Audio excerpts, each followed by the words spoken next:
Hello and welcome to my channel Ancient Vedic Astrology. I am your astro friend ज्योतिष गुरु श्री इंद्रजीत। दोस्तों, आज एक विशेष विषय में बात करेंगे, वो है बाधक प्लैनेट। वैसे तो ज्योतिष में मारक प्लैनेट, बाधक प्लैनेट, हानिकारक प्लैनेट के बारे में बहुत सारे थ्योरीज और वीडियोस मौजूद है। आज खुद की जो एक्सपीरियंस है इतने सालों का, इसके रेस्पेक्ट में मैं आप लोगों के सामने बाधक प्लैनेट के बारे में कुछ बात करूंगा। सबसे पहले बाधक प्लैनेट क्या होते हैं इसके बारे में जान लेते हैं। जो 12 राशियां हैं, मेष, वृषभ, मिथुन, कर्क, ऐसे, इनमें से जो राशियां होते हैं उनके कुछ नेचर होते हैं। या तो वो चर राशि होते हैं, या तो स्थिर प्रकृति के होते हैं, या तो दत्तक यानी डुअल राशि होते हैं। तो मेष, वृषभ, मिथुन चर, स्थिर, दत्तक, यानी मेष राशि चर राशि है, वृषभ राशि टॉरस स्थिर राशि है, मिथुन राशि दत्तक राशि है। उसके बाद फिर से चर, स्थिर, दत्तक ऐसे आ जाएंगे। यानी मेष, वृषभ, मिथुन, कर्क, कर्क राशि यानी कैंसर साइन फिर से चर राशि है। कर्क के बाद आगे सिंह राशि स्थिर राशि है, और उसके बाद कन्या राशि दत्तक राशि है। तो चर, स्थिर, दत्तक ऐसे ऑल्टरनेटिव भी जाएंगे। तो जिन लोगों के लग्न चर राशि में है, उनके लिए 11th हाउस बाधक होते हैं। 11th हाउस के जो लॉर्ड है, जो प्लैनेट 11th हाउस का लॉर्ड होगा, उनके लिए वो बाधक पति प्लैनेट माने जाएंगे। बाधा प्रदान करने वाला, जिंदगी में उनको आगे बढ़ने में बाधा प्रदान करने वाला, उनको ऑब्स्टैकल्स देने वाला, उनको बीमारी, प्रॉब्लम ये सब देने वाला बाधक प्लैनेट होते हैं। अब आप कहेंगे भाई 11th हाउस तो इच्छा पूर्ति की होती है।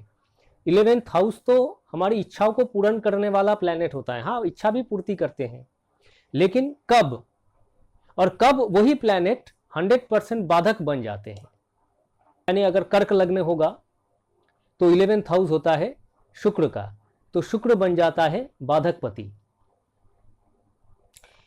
अगर आपका मेष राशि है, मेष राशि में लग्न है, मेष लग्न है, तो आपका शनि हो जाते हैं बाधक पति, क्योंकि शनि 11th हाउस का मालिक है। उसी तरीके से अगर स्थिर प्रकृति की राशि है, लग्न आपका लग्न अगर स्थिर लग्न है, जैसे सिंह लग्न है, लियो लग्न के लिए 9th हाउस होता है मेष, तो मंगल हो जाते हैं बाधक पति, क्योंकि 9th हाउस और उसका जो लॉर्ड है वो स्थिर प्रकृति की लग्न के लिए बाधक हाउस होता है। 9th हाउस किस्मत का होता है, वो कैसे बाधक बन जाते हैं। नेक्स्ट आते हैं दत्तक जो लग्न होते हैं, यानी कन्या लग्न, मिथुन लग्न, धनु लग्न, मीन लग्न, ऐसे लोगों के लिए लग्न से जो अपोजिट घर यानी सप्तम घर है, 7th हाउस होता है बाधक, और 7th हाउस का लॉर्ड है बाधक पति। तो चर लग्न के लिए 11th हाउस और 11th हाउस का लॉर्ड बाधक है। स्थिर प्रकृति के लग्न के लिए 9th हाउस किस्मत का जो लॉर्ड है वो है बाधक, और जो दत्तक लग्न है उसके लिए 7th हाउस और उसका लॉर्ड बाधक है। अब ये बाधक कब इफेक्टिव हो जाते हैं, कब एक्टिव हो जाते हैं? अगर आपका लग्न चर प्रकृति की है तो 11th हाउस बाधक है। 11th हाउस क्या होता है?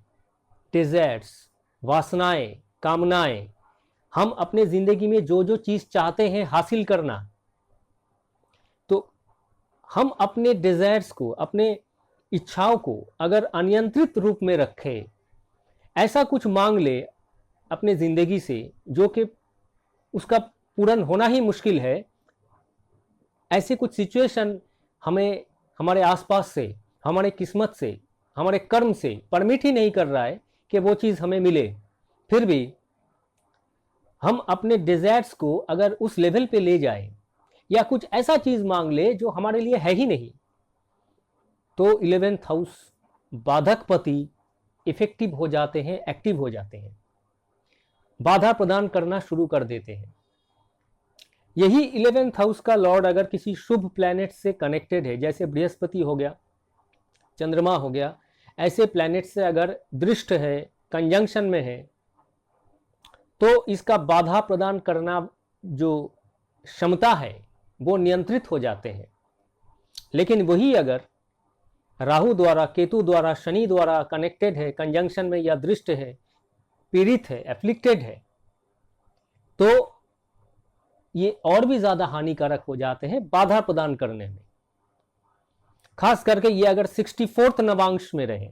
64th नवांश क्या है इसके बारे में बाद में बात करेंगे, पहले भी किसी वीडियो में शायद मैंने बात किया था। 64th नवांश में अगर वो रहे ये बाधक प्लैनेट, तो और भी ज्यादा बाधा प्रदान करते हैं अपने दशा अंतरा में। तो डिजायर्स को नियंत्रित करना है, उसके बारे में थोड़ा सोचना है ठंडे दिमाग से। नहीं तो अगर चर प्रकृति की लग्न है, यानी मेष लग्न, कर्क लग्न, ऐसे अगर लग्न है, तो आपके 11th हाउस का लॉर्ड बाधा प्रदान करेगा, जिंदगी में आपको आगे बढ़ने से रोकेगा। मान लीजिए किसी का स्थिर प्रकृति का लग्न है, लियो, सिंह लग्न की बात करते हैं, स्थिर लग्न है, लियो स्थिर राशि है, वहां पे लग्न है, तो 9th हाउस बाधक हो जाते हैं। लियो के लिए खास करके जो 9th हाउस का लॉर्ड है वो मंगल है, किस्मत का स्वामी, सबसे अच्छा प्लैनेट, क्योंकि मंगल चौथे और 9th दोनों का मालिक है। वृश्चिक राशि, मेष राशि, चौथा घर और 9th हाउस दोनों का मालिक, केंद्र और कोणपति, केंद्र कोण का स्वामी है, यानी योग कारक प्लैनेट है। तो सबसे अच्छा प्लैनेट मंगल है सिंह लग्न के लोगों के लिए, और वही मंगल बाधा प्रदान करने वाला भी है, बाधक पति भी है। अब ये बाधक अगर बृहस्पति से दृष्ट है, खास करके सिंह लग्न के लिए बात कर रहा हूं, बृहस्पति सबसे अच्छा प्लैनेट है, लग्न का फ्रेंड भी है। लग्न कौन सा है? रवि का है, बृहस्पति उसका फ्रेंड है, बृहस्पति मंगल का भी फ्रेंड है। बृहस्पति अगर मंगल को देखे या कंजंक्शन में रहे तो मंगल का बाधा प्रदान करने की क्षमता बहुत ही कम हो जाती है। अब ये जो मंगल बाधक पति है, योग कारक है, सबसे अच्छा प्लैनेट भी है, बाधक भी है, वो अगर 64th नवांश में रहे तो वो अशुभ हो जाएगा। ये मंगल अगर राहु द्वारा पीड़ित है, शनि द्वारा दृष्ट है या पीड़ित है, तब उसका बाधा प्रदान करने की शक्ति और भी बढ़ जाएगी, ये बाधा प्रदान करेगा। अब ये मंगल किस घर में बैठा है? मान लीजिए 9th हाउस का लॉर्ड है मंगल और वो जाके 10th हाउस में बैठा है।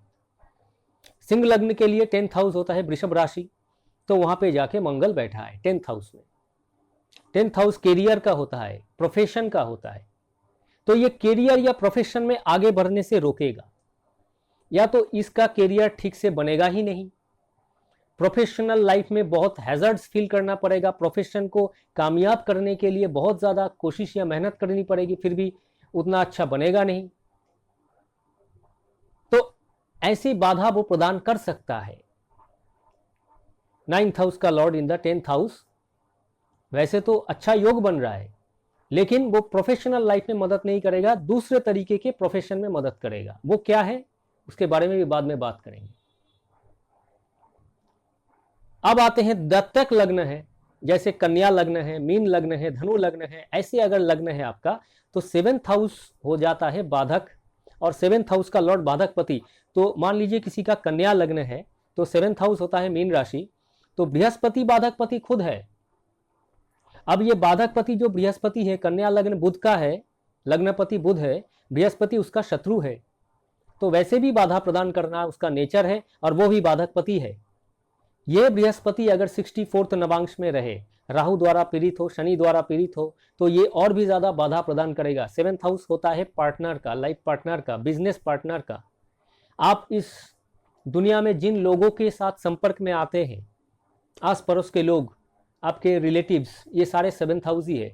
तो ये सारे लोग आपको जिंदगी में बाधा प्रदान कर सकते हैं। आपका लाइफ पार्टनर आपके जिंदगी में ऐसा कोई मुश्किलें पैदा कर सकता है जिससे आपको बाधा फेस करना पड़े, आपको आपके जिंदगी का प्रोग्रेस ही रुक जाए इन लोगों के वजह से। खास करके ये 7th हाउस का लॉर्ड या अगर बृहस्पति, कन्या लग्न के लोगों के लिए ये बृहस्पति पीड़ित हो, एफ्लिक्टेड हो, अगर नीच का हो तो खराब नहीं है। क्यों? देखिए, अगर नीच का है तो बाधा प्रदान करने वाला प्लेनेट नीच का हो गया तो कमजोर हो गया, तो बाधा प्रदान उतना ज्यादा नहीं कर पाएगा। तो ऐसा बृहस्पति का कमजोर होना सही है कन्या लग्न के लोगों के लिए। हाँ, पीड़ित या एफ्लिक्टेड राहु द्वारा, शनि द्वारा होना ठीक नहीं है, कभी भी ठीक नहीं है, और भी ज्यादा खराब है। सिर्फ नीच का है, ठीक है, बाधा कम आएगी। लेकिन यही बृहस्पति अगर शुभ प्लैनेट से कनेक्टेड है, चंद्रमा से कनेक्टेड है, तो उसकी बाधा प्रदान करने की शक्ति कम हो जाती है। वैसे तो बृहस्पति शुभ प्लैनेट ही है, लेकिन कन्या लग्न के लोगों के लिए वो बाधा प्रदान करेगा। मान लीजिए 7th हाउस का लॉर्ड है बृहस्पति कन्या लग्न के लोगों के लिए, और वो जाके 3rd हाउस में बैठा है, तीसरा घर छोटे भाई बहन का है। तो बाधक पति 3rd हाउस में है, तो भाई बहनों से बाधा, भाई बहन उसके जिंदगी में रुकावटें पैदा करेंगे, उसके कामकाज में, बिजनेस में मुश्किलें डालने की कोशिश करेंगे, उसको आगे बढ़ने से रोकेंगे, पैर नीचे से खींचेंगे। तो बाधक पति कहां बैठा है और किस नेचर का है, 64th नवांश में है या नहीं, राहु द्वारा शनि द्वारा पीड़ित है या नहीं, ये सब कुछ देखने के बाद समझ में आएगा वो कितना ज्यादा बाधा प्रदान कर सकता है। अब आपको अपना नेचर भी थोड़ा बदलना पड़ेगा। जैसे 11th हाउस का लॉर्ड होता है बाधक पति चर लग्न के लोगों के लिए, तो डिजायर्स को नियंत्रण में रखना पड़ेगा। कोई इमेजिनरी डिजायर्स उनके लिए ठीक नहीं है। तो उसी तरीके से जैसे स्थिर प्रकृति की लग्न है, तो 9th हाउस, और 9th हाउस का लॉर्ड बाधक है, 9th हाउस होता है गुरु का, बॉस का, जहां पे आप काम करते हैं वो बॉस का। तो इन लोगों के साथ रिश्ता अच्छा बनाए रखना चाहिए, कहीं गुरु नाराज ना हो जाए। गुरु या टीचर या प्रोफेसर जिनसे हम लोगों को शिक्षा मिलती है, जो हमारे मार्गदर्शक होते हैं, इन लोगों के साथ रिश्ता खराब नहीं करने चाहिए। हो सकता है कि गुरु कुछ ऐसा कह दे, या गुरु के साथ हम गुरु को कुछ ऐसा कह दिया तो गुरु नाराज हो गए, और गुरु की ये जो नाराजगी है ये बाधक पति को और भी ज्यादा मजबूत कर देगा, और भी ज्यादा वो बाधा प्रदान करेगा। 9th हाउस होता है हमारे प्रिंसिपल्स, हम अपनी जिंदगी में क्या करना चाहेंगे, क्या नहीं करना चाहते हैं, कुछ ऐसा गाइडलाइन फॉलो करते हैं वो प्रिंसिपल से। अगर प्रिंसिपल्स में हम एकदम रिजिड रहे तो बाधक पति मजबूत हो जाते हैं। ये स्थिर प्रकृति की लग्न की लोगों के लिए बात कर रहा हूं, जैसे सिंह लग्न है, तो इन लग्न के लोगों के लिए 9th हाउस बाधक है, 9th हाउस का लॉर्ड बाधक पति है। तो प्रिंसिपल्स में, अपने नीतियों में अगर रिजिड रहे तो भी बाधा प्रदान करने की शक्ति बाधक पति को मिल जाएगी। फ्लेक्सिबल होना पड़ेगा, सिचुएशन के हिसाब से अपने आप को थोड़ा ढालना पड़ेगा, क्योंकि स्थिर प्रकृति के लोग वैसे भी बहुत स्थिर प्रकृति के होते हैं, हटते नहीं है। अपने जो मेंटेलिटी है कि भाई नहीं यही है, चाहे गलत भी हो जाए फिर भी उससे हटते नहीं है। दत्तक लग्न के लोगों के लिए 7th हाउस का लॉर्ड बाधक है, जैसे कन्या लग्न, धनु लग्न, मीन लग्न, तो इन लेके 7th हाउस का लॉर्ड बाधक है। तो पार्टनर के साथ, लाइफ पार्टनर के साथ, बिजनेस पार्टनर के साथ, बाकी लोगों के साथ रिश्ता अच्छा बनाए रखने की जरूरत है। हाँ, कुछ केसेस में समझौता भी करना पड़े तो कर लेनी चाहिए, क्योंकि बाधक पति तो 7th हाउस है, बाधा प्रदान करेगा। अगर किसी भी तरह समझौता ना हो तो वो किस्मत है, लेकिन अगर हो सके तो पार्टनर के साथ या बिजनेस पार्टनर के साथ, अगर वो लोग ज़्यादा हानि नहीं पहुंचाते हैं तो उन लोगों के साथ एक रिश्ता अच्छा बनाने की कोशिश करनी चाहिए। क्योंकि अगर उन लोगों के साथ रिश्ता खराब हो जाए या हम उनके साथ कुछ ऐसा खराब कर दे, तो 7th हाउस का लॉर्ड जो बाधक पति है उसका बाधा प्रदान करने की शक्ति और भी बढ़ जाती है। उसके आगे वो 64th नवांश में है या नहीं, वो कितना पीड़ित है, अफ्लिक्टेड, वो तो है ही।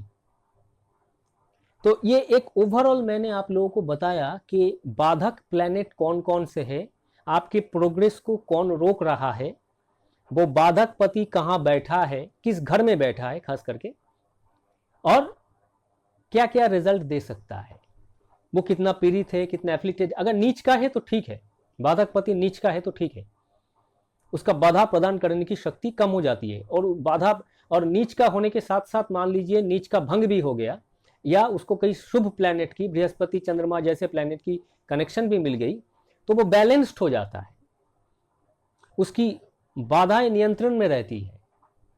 क्योंकि जो भी प्लैनेट बाधा प्रदान करने वाले होते हैं, चार्ट में देखे जा रहे हैं कि वो इंपॉर्टेंट भी प्लैनेट हो जाते हैं आपकी जिंदगी का। तो बाधक कब बाधक है और कब वो शुभ है, ये आपको समझना पड़ेगा।